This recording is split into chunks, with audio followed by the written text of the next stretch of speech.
Welcome to the Epic TV Surf Report, the Brazilian edition, and Blame It on Rio, Part 2. We're going to be taking a look back at all the action from the day of the finals, but before I start, I'd like to let you know that all the quotes I'll be reading are from Brazilian surf scribe Julio Adler's coverage. Thank you very much, Julio. I've highly enjoyed reading your coverage of the event, and for anyone else out there who still enjoys reading in this Wi-Fi connected world, get yourselves over to Swellnet and check out all the coverage from the semi-pro Shakedown by Julio Adler. And off we go. We're not going to take a look at all the action, just the highlights. And the first one was quarterfinal number 1 between Kelly Slater and Adriano de Souza. Adriano is now competing as a man possessed. Nobody in the history of surfing ever had so much guts and desire to prevail. Not Nat, not Rabbit, not Duma, not even Slater. Most professional surfers have amazing skills and they improve on that, always looking over a role model. Adriano improved without anything but sheer desire. Pretty much like Mike Tyson did. Danger, fury, and a burning desire to prove something. Adriano ain't no Tyson, but he sure had a lot to prove and still does. He took down the bald man easily. Quarterfinal number 2, Gabriel Medina against Adrian Ace Buchan. Ace is the perfect antithesis of Gabriel. Educated, articulate, naturally stylish, groomed for stardom. And Ace beat Gabriel last year in Rio. Last minute effort.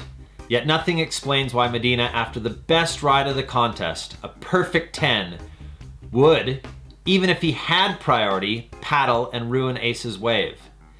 It was unaccountable to all of us who stood at the beach cheering for him. It totally destroyed the feel-good mood of the heat and left a very gloomy shadow to a heat that seemed so easy to win. The announcers went soundless, not a single word for 5 long minutes, and then they pretended nothing happened, and they stayed like that until the end. It was clear there was some kind of mistake when changing the priority disc color. Medina caught a wave, his 10, and Ace got the one behind, a shorter one, and paddled back out. Who got the priority? The ASP has the responsibility to inform the thousands of fans standing at the beach what was going on, but refuses to even admit that a mistake was made. The dinosaur was right there in the room, and they pretended it's nothing. How can you trust these guys? The feat was so disastrous that we all forgot how splendid Gabriel's perfect 10 was. More on the interference debacle in the next edition of the Epic TV Surf Report. Semi-final number 1, all about the boys from Brazil. Adriano de Souza versus Gabriel Medina. The present versus the future of Brazilian surfing. It's the heat of the event, a quarrel that deals with much more than points.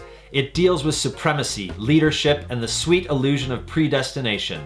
It was a furious battle to the very end. The way Medina's stepfather reacted after his pupil had thrown a full rotation backside air in the dying seconds shows how much instability the kid has to deal with after every defeat. Anyone remember Portugal? Please let me quote one of my favorite comedians, George Carlin.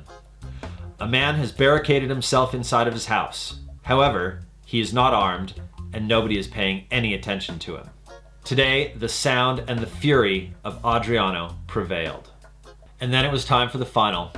Adriano de Souza versus Jordy Smith. It was a win-win situation for both surfers. Adriano has 2 finals in a row and has taken the ratings lead. Jordy, who once stated in a post-heat interview that he wants to be remembered as being hung like a donkey, GT does those things with people, had nothing to lose. Those 2 surfers met a long time ago in the juniors and had many memorable heats before even qualifying for the tour.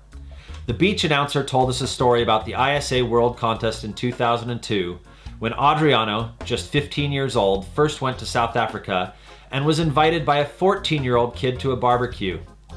The kid was Jordy Smith, and he was dying to meet this new sensation from Brazil, the land of Pelé and Ronaldo. Well, Jordy won the final in the end, and to signal his embrace of the best and the worst of all culturally defining stereotypes, he demonstrated his mastery of every claim in the book, as well as his mastery of the ever-changing conditions at one of the most fickle beach breaks in Brazil. Former South African pro turned internet commentator Warwick Wright, alias Walk, had this to say on his Instagram account. "That's how we roll in your city, bitch." Speaking speaking of the wave known as Pustinho, I had a lovely chat with Julio Adler himself on just that subject. He rated the conditions at about a 7 out of 10 for the spot on the best day this year. Basically, the contest is held in the heart of Rio because the city of Rio pays for it to be there. And it's where the majority of traveling pros always stay when they're in town.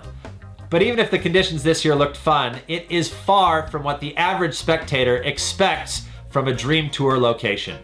According to Julio Adler once again, and a few of the other pros who were nice enough to answer my inquiries on the subject, the WCT event should be held in the idyllic island paradise of Fernando de Noronha. Unfortunately, the swell season for Fernando de Noronha is from November to March, so the dates clash with the Hawaiian Triple Crown events and the season opener in Australia. Conflicts with tradition or conflicts with industry interests? Here's to hoping against hope that the Zosi deal may change that.